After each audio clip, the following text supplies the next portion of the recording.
Radio Sénégal, 7h26 à présent, la revue des hebdomadaires avec Arona Diouf. Au centre de la polémique entre le procureur et ses avocats, Aïda Diong s'interroge, le témoin cette même à sa une. Ange ou démon, et les hebdos, vous l'aurez deviné, à l'image de la presse quotidienne, comme l'indique du reste mon confrère, s'en sont donné à cœur joie pour le mettre sur la place publique, permettant à tout le monde de livrer son opinion. Une pratique, regrette, Nouvel Horizon banalisée dans notre pays. Parce que s'il y a une valeur bien sénégalaise qui se perd, eh bien, c'est le culte de la discrétion dans la gestion des contentieux et autres conflits.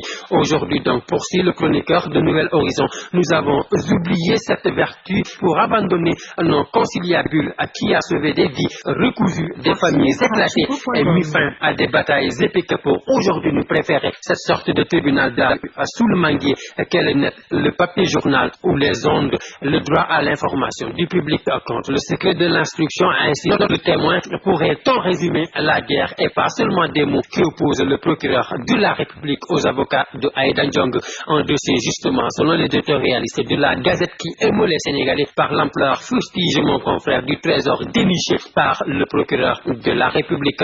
Un coup de fouille majeur estime ainsi mon confrère dans l'affaire de la traque des biens supposés mal acquis, une traque justement qui suscite aujourd'hui bien des commentaires. Ça sent l'imbroglio judiciaire, constate Nouvel Horizon mon confrère. Donc pour qui il y a comme un grain de sel dans la mécanique judiciaire de cette traque, parce que s'interroge le témoin. Que n'a-t-on pas attendu de la bouche d'un autre procureur? Se rappelle le témoin en procureur si spécial, celui-là sur l'affaire Karim Wade, ce très illustre détenu selon mon confrère dont on peine toujours à prouver la culpabilité. Pour un Nouvel Horizon donc, le rouleau compresseur qu'on promettait aux dignitaires de l'ancien régime est presque à l'arrêt. La preuve, estime l'hebdomadaire, entre une CREI devenue aphone et un procureur de la République en revanche trop bavard, ça sent l'imbroglio judiciaire. Cette fois-ci, ça sent autre chose, loin de l'éthique politique cette fois-ci, et bien composition, décomposition et recomposition de la classe politique. Le pays indique la Gazette qui en parle cette semaine, prise en otage par une caste entre alternance et recyclage des hommes politiques. La classe